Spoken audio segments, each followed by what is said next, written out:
5 entitled Crimes in the Modern World. First is, what is organized crime? It is a criminal activity by enduring structure or organization developed and devoted primarily to pursuit or profits through illegal means. It's sometimes referred to as the mob, mafia, syndicate, or Cosa Nostra.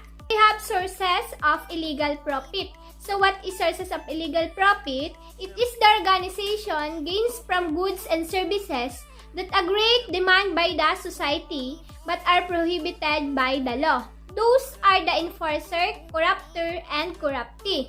The enforcer, one who makes arrangement for killing and injuring the members for non-members. We say corrupter, one who bribes by, intimidates, threatens, negotiates, and sweet talks into a relationship with the police and public officials. We say corruptee, a public official usually not member of the organization family who can wield influence on behalf of the organization interests. We have the characteristic of organized crime. First is, it is conspiracy, activity involving coordination of members. Next is economic gain, the primary goal. Next is economic gain is achieved through illegal means.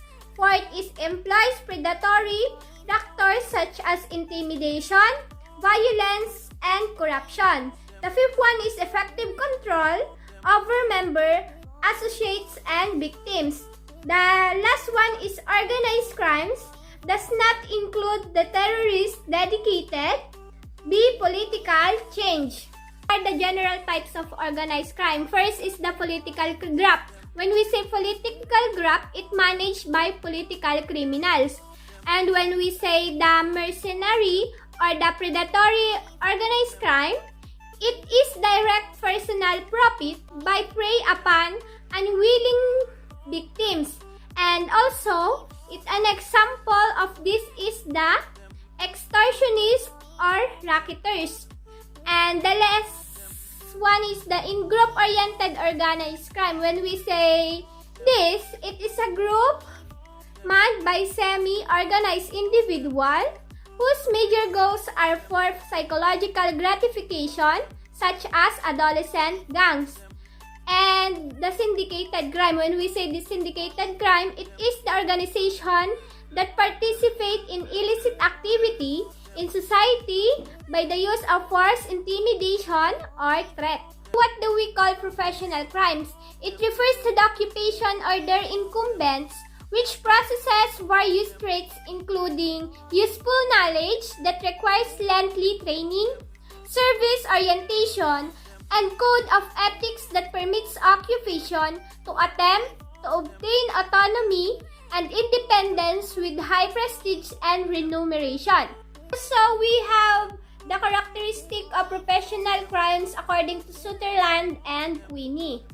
The criminological types of organized crime are traditional crime syndicates, non-traditional crime syndicates, semi-organized crime, and politically controlled organized crime.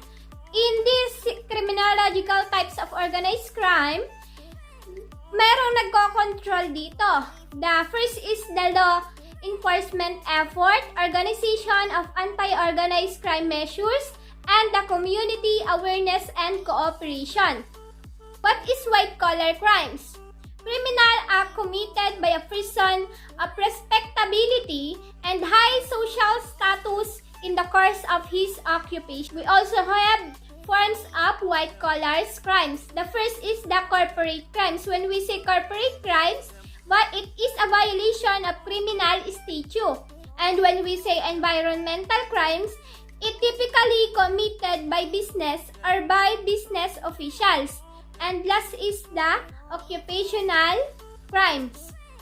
When we say occupational crimes, it committed through opportunity created in the course of an occupation that is legal. We have the four areas of reform. The first is the ethical reform, enforcement reform, structural reform, and political reform. We have also violent acts are in the form of intrapersonal violence, political violence, and collective violence. Is property crimes. When we say property crimes, it is a non-index crime. And property crimes are in the form of occasional property crime, conventional property crime, and the destructive property crime. Next is the violent crimes or index crimes.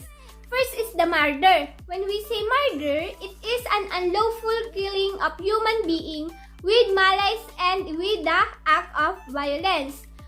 And we have the types of murder. First is the serial murder. It is killing of several victims in 3 or more separate incidents over a week, month, or a year. Next is mass murder. It's killing of 4 or more victims at one location with one event. But third is spree murder. When we say spree murder, the killing of in 2 or more locations with almost no time break between murders. The homicide and assault. When we say homicide, it's the unlawful killing without the qualifying circumstances of murder. It is generally regarded as the most commonly committed of all index crime. And when we say assault, it's called unlawful attack to another person to harm, inflict physical injuries. The next one is the robbery. When we say robbery, it interfull defined it as violent theft. It is taking of property belonging to another with intent to gain by means of force upon things, violence of intimidation against person. Are the kinds of robbery. First is robbery of person. When we say robbery of person, ito yung hold-up cases. When we say robbery in open place following sudden attack, it's snatching cases. Robbery in private premises, it is the forcible entry. Robbery after preliminary association of short duration between victims and offender, and the last one is robbery in case of previous association between victims and offender. Also, we have the types of robbers. The first is the professional robber. Robber who has long-term commitment to the crime of robbery as a major source of livelihood. The second one is the opportunist. When we say the opportunist, it's commonly known as bandits. Third is the addict robber, one who commit the crime robbery to support the drug habit. The fourth one is the alcoholic robber, like the addict who commit in order to support habit.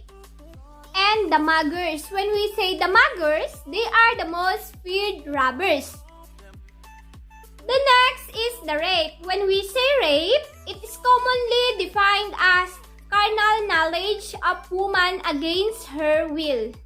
Also, we have the categories of rape, the real rape and the simple rape. When we say real rape, according to A3593, aggravated rape involving violence, weapon, and attackers. And when we say simple rape, anything else not fall as real rape, such as the victims are viewed as suspicious, particularly if the victim did not physically resist. Family violence. When we say family violence, it is a violent crime involving physical assault by a family member to other family members, such as 2. The child abuse and the spouse abuse.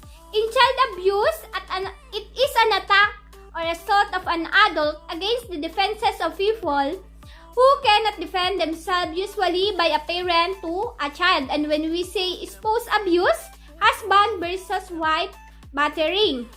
When we have the types of violent offender, the culturally violent offender, criminally violent offender, pathological violent offender, and the situational violent offender. And we also have the property crimes, the non-index crime. First is the occasional property crimes.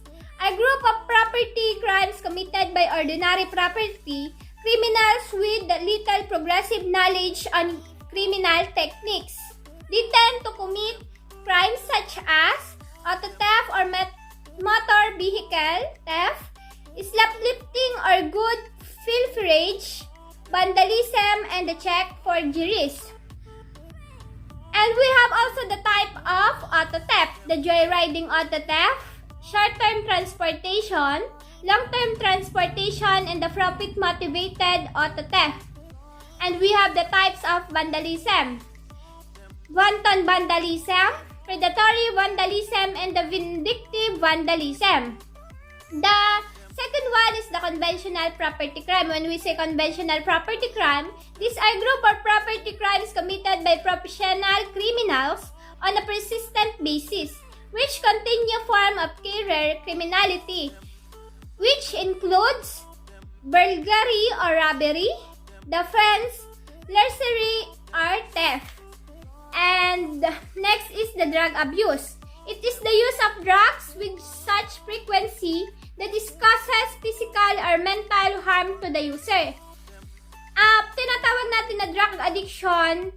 So, ito yung state of mind in which a person lost the power of self-control in respect of a drug. Meron ding characteristic ang drug addiction. First is the compulsion or uncontrolled craving, tolerance, addiction, physical dependence, psychological dependence, and the withdrawal syndrome. And the last one is the alcoholism, which we call term used to refer to a person or the person's behavior with life problem related to alcohol drinking. Here is the effects of alcoholism. Trouble in the home. Heavy drinkers takes money needed for food, clothes, and furniture. This causes debts. Husband and wife fight and accuse each other of being unlawful. That's all for lesson 5. Thank you and God bless.